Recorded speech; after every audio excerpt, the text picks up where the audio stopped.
drum sequence, I think, was one of those things that was sort of like made in the edit room and in the VFX department. And I think what you're seeing, what you saw, Domino is another one where you're going to see our combined organic power making a real special episode. So, yeah, no, having the runtime allowing us to sort of get into the nitty-gritty of the battle has really made a huge difference. Brandon, you want to add anything? Well, I think the visual effects in this season are the best I've ever seen on television.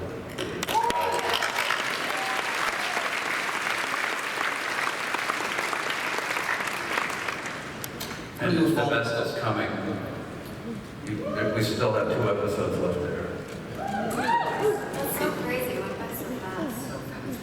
I was going to say, can you talk a little bit about the editing room and how this show gets shaped? Because obviously editing is the final rewrite. Have any episodes gone through some radical changes in ways you guys didn't expect? Radical changes? Well, I am very fortunate to work with the man on video over here and Brandon. A lot of this is actually on the page. So, and Seth, who's here, works as a film director. So we get to pour over the material in a way that I don't feel like we get to do on any television show, even other streaming shows. And the amount of being able to sort of craft the performance and think about the nuances of layering of character development and stuff, we're just working at this high level. And I'm not working at this high level, I'm just working machine, but we're working at this high level.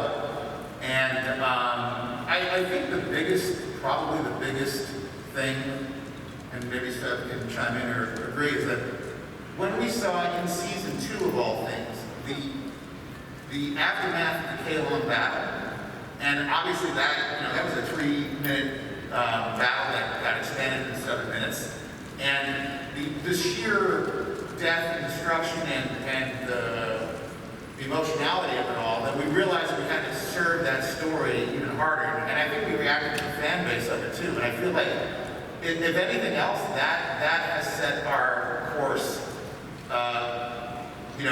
as much as any other thing that can happen in the edit room. So that's one thing that really sticks out to me. And then, of course, like I said, like the battle sequences and stuff we build. Seth, I have a question for you. This week, I believe, there's a novella coming out, a digital novella that you wrote.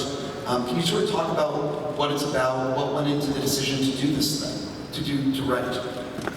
Yeah, I mean, we had planned, without giving too much away about the book, we had planned to shoot 11 episodes, and because of COVID, it just became impractical. And this was an episode that, for reasons that you'll see if you pick it up, it required a shoot. We couldn't shoot it in LA. We were going to have to shoot either in Prague or somewhere in Europe or in Canada, or trying to find a location that would suit this story. And it just became impossible. And I kind of grappled with, do we gamble for a season 4 and just withhold it and shoot it then? Because it was a very experimental episode, a really experimental episode. As if you choose to read the book, you'll see why. In my mind, if we do wind up with more episodes of the show, it's theoretically something that we could still shoot. I mean, it's one of those ideas that's so out there and so bizarre that it just, you don't want to give it up. So I decided to, just in case, this was it for the Orville, that I really wanted to get this story out there, and so I wrote it as a novella. I don't want to give too much away about it, but it's a very unique episode, and you'll see why when you read it, why it would have been so challenging to shoot. The one thing I've learned about you, Seth, and I'm sure everyone on the panel can chime in, is do not spoil anything, or Seth will not like it.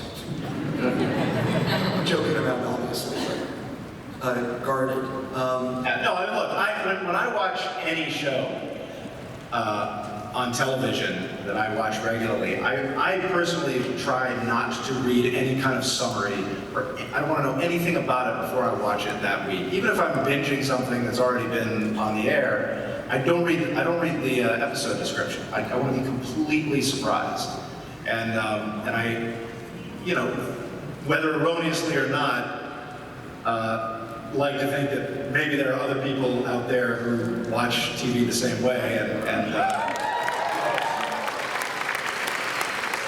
surprise is everything.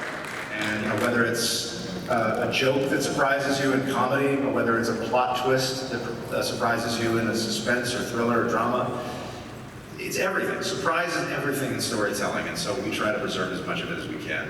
I want to ask you something real quick, Seth, and I'm going to share this with the room, because Seth said something to me the other day, which I think is special, and I think it's something that you guys should know. I've known him for a long time, almost 20 years, and we were talking about this season and how we're just very proud and impressed with this season. And I asked him something about this, and he said, and Seth, you can sort of chime in here, but you said, Orville scares me. And I think that's something that's important with all the things he's done, all the sort of success he's had, to come and do this show, when you look at this season and how big it is. I just thought it was really sort of special for you to say that, like, this scares me, you know, and you were talking about the novella. But I don't know, it's just something I don't know if people know that about you. Yeah, what scares me is getting it done in time for air. No, look, I mean, with the animated shows and with, you know, the comedies that I've done, it's like, look, it's all hard work, but it's something that at this point is almost a reflex muscle. I know how to do it. I can do it in my sleep in a lot of ways, and sometimes I do. But with something like this, it's uncharted territory, and the possibility of failure is great. And that's much more exciting to me. I enjoy that at this point in my career.